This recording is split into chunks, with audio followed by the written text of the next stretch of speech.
Iniciando a nossa audiência pública de hoje, eu passo a palavra ao Dr. Hermes Chip, presidente do Operador Nacional do Sistema Elétrico, para a sua explanação, que será feita dentro dos 15 minutos regulamentares. Tem Vossa Senhoria a palavra, Dr. Hermes Chip. Bom dia, senador e demais autoridades presentes e convidados. Muito obrigado pelo convite, pela oportunidade de poder fazer alguns esclarecimentos sobre a situação de atendimento energético ao Sistema Interligado Nacional, e a minha parte ela vai ser dedicada ao atendimento conjuntural, ou seja, a operação do sistema, que depois eu acredito que o Dr. Maurício e Márcio Zimmermann vão falar da parte de planejamento e da parte estrutural, que eu chamo de estrutural. Bom, antes de começar a apresentação, eu acho que é importante, nesse plenário, ter a oportunidade de fazer uma colocação que eu tenho feito a nível até mundial, porque hoje eu estou presidindo um grupo de 16 dentre os maiores operadores do mundo, inclusive dos Estados Unidos e os maiores da Europa e da Ásia. E esse problema que eu vou colocar é mundial.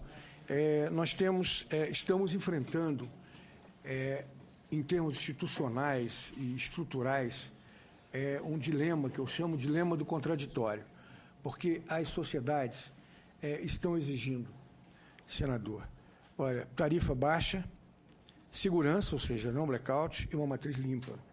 Essa equação não fecha. Não fecha, e a gente vê nos jornais, os pleitos, não é? A matriz limpa, de qualquer maneira, a matriz limpa, ela leva a estabelecimento de fontes mais na periferia do sistema, como eólicas e biomassa. Felizmente, no caso do Brasil, elas estão localizadas em áreas em que nós temos transmissão, sistema que eu chamo de subtransmissão, mais robusta, com grande potencial em São Paulo e Minas. Mas a eólica você precisa instalar geração praticamente distribuída, e aí você afasta as fontes que são térmicas hoje no centro de carga e passa a instalar fontes na periferia. Isso implica em expansão do sistema de transmissão, quer dizer, investimento, usinas na Amazônia que nós temos que aproveitar, também distante do centro de carga, e isso aumenta o risco de ocorrências, porque o sistema fica mais distante da carga que ele tem que abastecer. Então, isso é um problema que não é privilégio do Brasil. E, por sorte, aqui, apesar disso, nós temos diversas fontes. Temos também o privilégio, o Brasil, nesse aspecto, é considerado um país privilegiado, porque ele tem a oportunidade de diversificar essa matriz, olhando sempre o binômio custo-segurança. Né? Esse trade-off entre custo e segurança está presente o tempo todo e nós temos condições de resolver. Bom, com relação ao abastecimento do sistema, eu vou ser assim, bem objetivo. Como é que nós estamos trabalhando hoje? Nós estamos enfrentando, a partir do final de dezembro, se estabeleceu um sistema de alta pressão no Atlântico, muito próximo à região Sudeste e Centro-Oeste, onde estão os principais reservatórios do país, Bacia do Rio Grande, Bacia do Rio Paranaíba, e as bacias de São Paulo, e atravessamos um janeiro que foi um dos piores do histórico. Esse sistema, ele bloqueia a entrada das frentes frias do sul e não deixa chegar chuva nessas bacias. E no Nordeste nem se fala, porque não sobe para o São Francisco. Bom, então o que aconteceu? Isso veio acontecendo desde o final de dezembro até meados de fevereiro.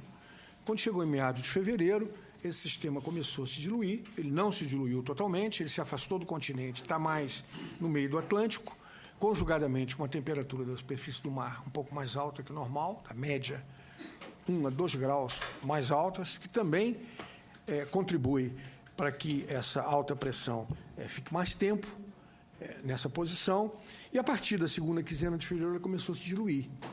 Daí, fevereiro, segunda quinzena, e março, agora, nós começamos a mudar a perspectiva de chuva começou a se verificar e dito pelo meteorologista. Nós estamos tendo uma reunião semanal, às vezes duas, reunião provocada entre o Ministério de Minas e Energia e o Ministério de Ciência e Tecnologia, justamente para os especialistas ficarem mais próximos e para que nós possamos antecipar a política de operação. Ou seja, há uma expectativa de chuva numa bacia, nós sabemos que vai chover no curto prazo, o erro é pequeno, não é grande, erra-se em intensidade, mas não em qualidade. Quando ele diz vai chover em 7 dias na bacia tal, não há dúvida que chove. Quando chega para 15, 30 dias, a incerteza é muito maior, e não é só aqui no Brasil, não é? É em todo o mundo. À medida que vai se afastando, a previsão climática vai ficando mais incerta. Bom, março essa chuva está se configurando, principalmente na bacia do Paranaíba. Tocantins já vem há algum tempo, não teve problema, nunca tem. Nos 83 anos do histórico sempre verte. E São Paulo, isso oscilando, mais chuva no sul, que as frentes não passavam, elas se concentraram mais no sul, e menos em São Paulo, nessas principais bacias do sistema, e no Rio São Francisco.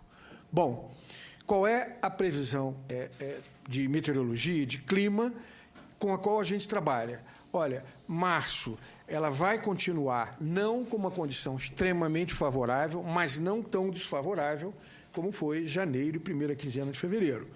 E o período úmido, tradicionalmente, ele termina em abril, às vezes ele se prolonga um pouco. Quando ele atrasa, como atrasou, quando a gente olha o espelho pelo histórico, às vezes ele se prorroga um pouco mais, vai até maio.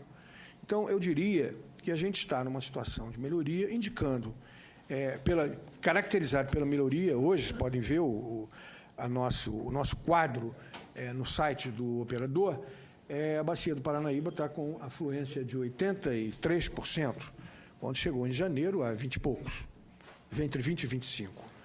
Então, a bacia do Rio Grande ainda não apresentou melhora significativa, mas a gente está acompanhando diariamente com os meteorologistas próximos, porque esse período é vital, ele é muito importante, até abril principalmente.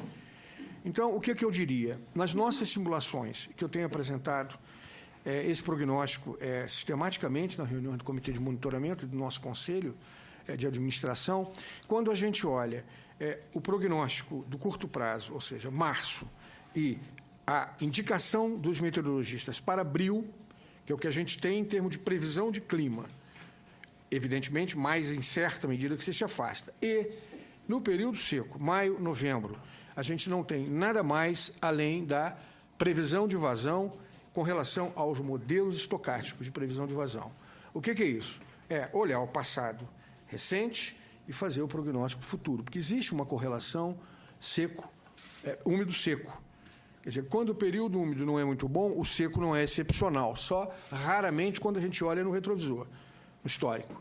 Então, olhando esse quadro e com essas previsões, nós não temos indicação de problemas no atendimento em 2014. E isso está indicado nos riscos quando se faz, ou quando se usa a outra metodologia, que é a metodologia probabilística. A gente apontou na semana passada riscos entre 2% e 5% quando você olha 2.000 séries sintéticas. Porque aí, quando o passado recente é ruim, esses cenários são desfavoráveis. Aí se apresenta risco maior. Se melhorar o passado recente, esse cenário estatístico melhora. Essa é a análise probabilística. Bom, então é esse o quadro que a gente tem e na última mensagem, nota do Comitê de Monitoramento, e ela não mudou, continua acompanhando essa expectativa e, a menos que ocorra uma série pior do que as séries do histórico, do que as piores do histórico, nós não teríamos problema de atendimento em 2014. Esse é o quadro que o operador tem hoje. Então, eu acho que na minha apresentação, para ser objetivo e bem sintético e conciso, é isso que eu teria que apresentar.